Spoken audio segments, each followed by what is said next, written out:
Oh, here we go. Here we go.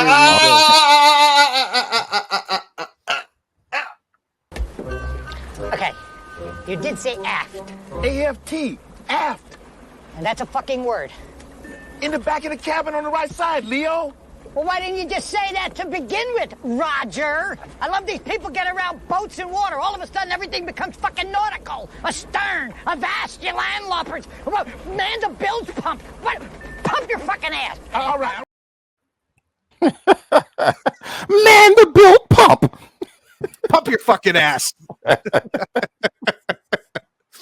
All right. Where do we start with this? Okay.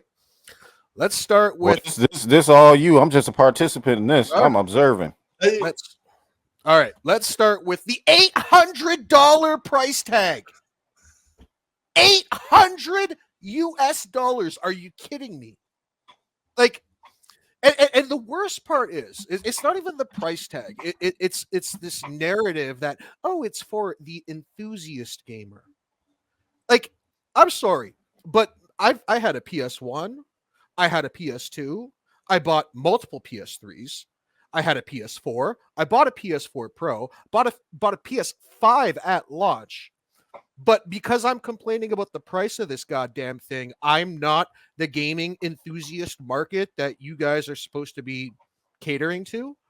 Like, they're saying that this is for the gaming enthusiast. That's me. That's me.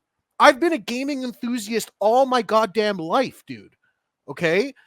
But you cannot justify this upgrade for that price. It's just berserk because, like, I here again, everybody knows here I live in Canada, okay? I did the conversion. That is $950 Canadian before tax. You factor in our taxes, you are looking at easily $1,200 Canadian for a console. It's Leo, if I may, I know you're on a rant, but I wanted to ask you. So I haven't been following this story. So what makes Sony think that this Pro is worth that price? What about it is different than the other one? So when you fire up your PlayStation 5 right now and you're playing your games, you get two graphical settings that you can choose from. Excuse me. You can either choose from the performance settings or the fidelity settings. So performance, what it usually does is it can get your games running up to about 60 frames per second, but you're sacrificing graphical fidelity to get that. Okay. So if you're playing in fidelity mode, it locks the frame rate usually to 30 frames per second, but obviously the graphics are of higher resolution. Everything looks a little bit prettier. So you have the option as to how you want to play your games. Most people, and even Sony came out and admitted this themselves, most people, I think they said 1/3 of PS5 users choose performance mode. Okay. A lot of people, they don't even choose it. They have that set as the default setting right off the bat, because they don't pay attention to that kind of stuff. You know what I'm saying? Most gamers who are casuals, they don't pay attention to that. They just set their default settings and it is what it is. But what Sony is trying to do now is they want to combine the graphical settings of their fidelity mode with the 60 frame performance you're getting in performance mode. So they're coming out with this new PlayStation 5 Pro, which I believe they have upgraded the GPU. They've added some new AI upscaling technology and a few other little bells and whistles into this thing, but they've also removed the disk drive. They are trying to sell you there is no disk drive. No.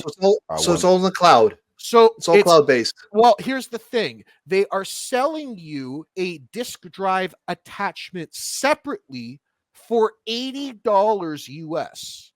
And then on top of that, so my base PS5 obviously came with a built-in disk drive, and it also came with a stand for the PlayStation.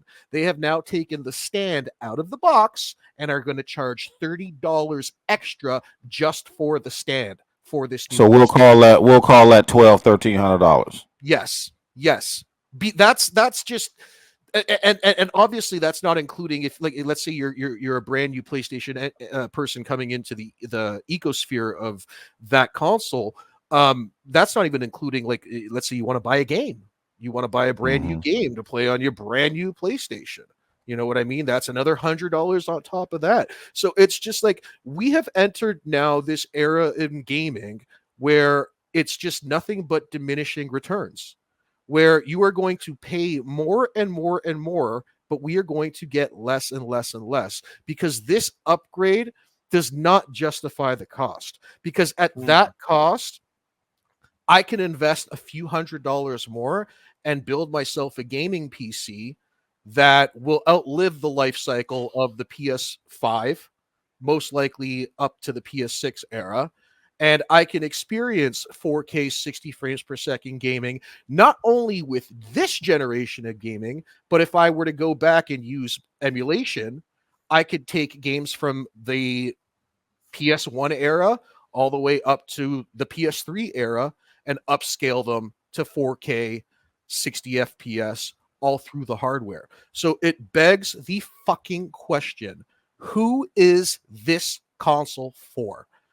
Yeah. A Curly Ray says he says the Xbox the Pro Series or the Series X with the disc drive and the same graphics as the PS5 is $600. Now, are you talking about the regular PS5 or are you talking about this Pro one? I'm talking about the regular PS5. I believe the regular Okay. PS5 still retails for $599 right now. Okay. But like I said, this new one is coming in at $699, $700.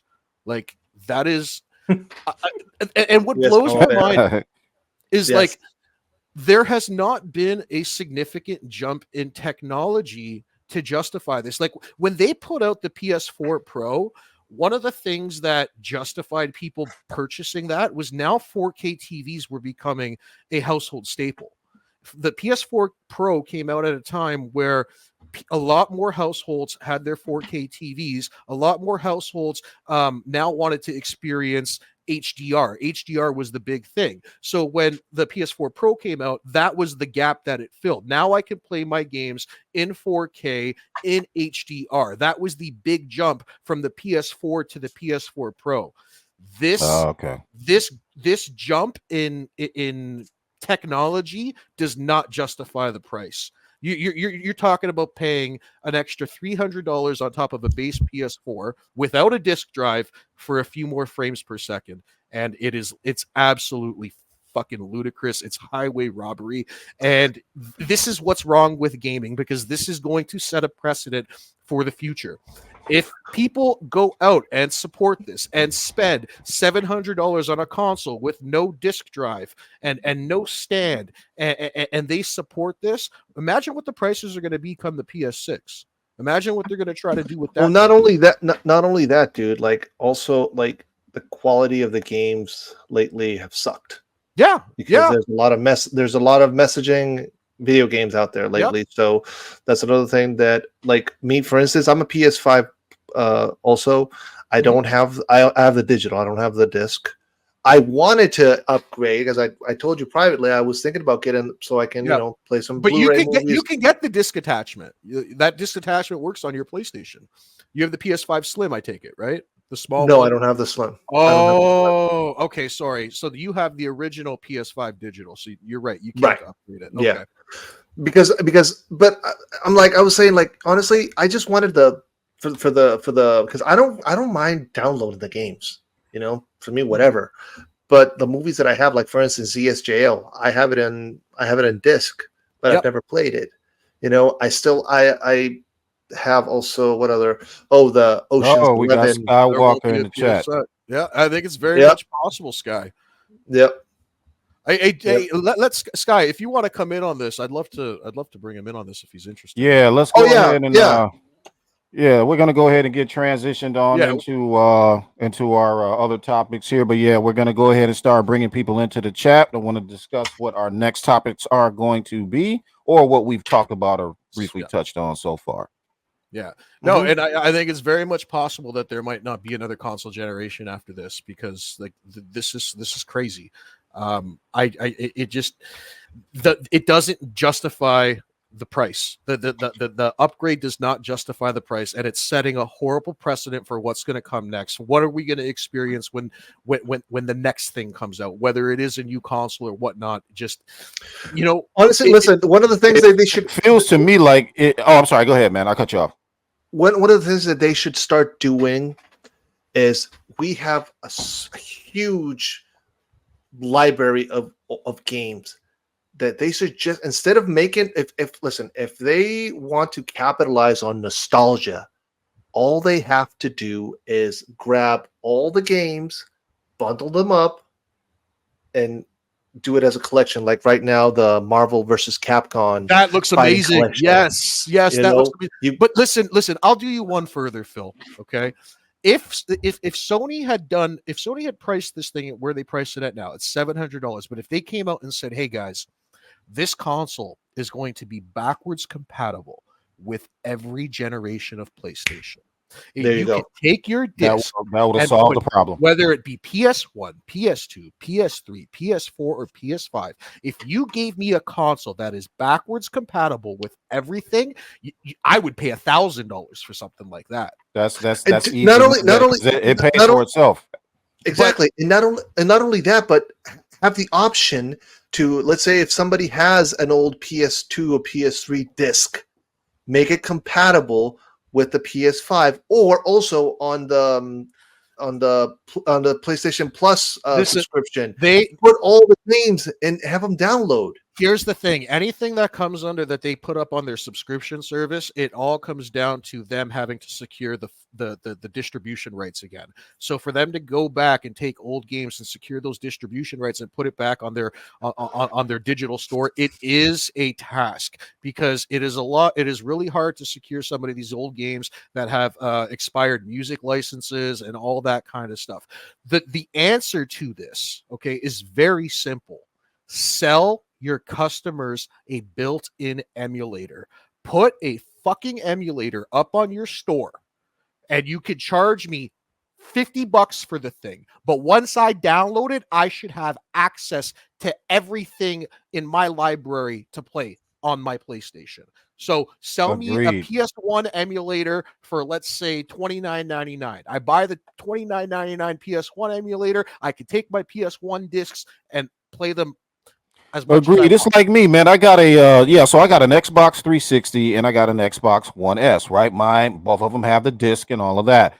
My favorite game, I did have a PS2 a while back. My favorite game to play on the PS2 was a game called Black. It was just basically I love military shoot 'em up. Yep. That game, I love that game. It's one of my all-time favorite games. So I bought it for the 360. Not backward compatible for the 360 because it came out on the original Xbox. But weird enough, it plays on my Xbox One S. So I'm thinking to myself, just go ahead and make the Xbox One S backward compatible with every single Xbox. That way, you can keep your games. And here's the thing: I'll give Xbox their credit, because Xbox really tried this generation with backwards compatibility. They had their backwards compatibility program where, from a hardware level, they were taking their old games, upscaling them to 4K, getting them to run at better frame rates. They took their old game library and made it look but what ended up happening was called fucking corporate greed, because these companies turned around and said, "No, we don't want you making our games look prettier at a hardware level. We would rather remaster the games and sell it back to the customer for $79.99 for a 20-year-old fucking game." So I give Xbox credit where credit is due for having that backwards compatibility program and trying to do right by gamers. The problem is Sony kind of took over this market this generation, and Xbox fell flat. But we're seeing the results of that now, because now Sony, their ego's inflated, and they think they can turn around and charge fucking $900 Canadian for a fucking console. It's insane. It's insane. And I would never support that. As a gamer, I've been a Sony gamer all my life. I'm done. I am done. Either I'm actually considering selling off all my PlayStation 5 shit and going to pick myself an Xbox Series X up. That's actually what I'm considering doing. And then after that, I might build myself a PC.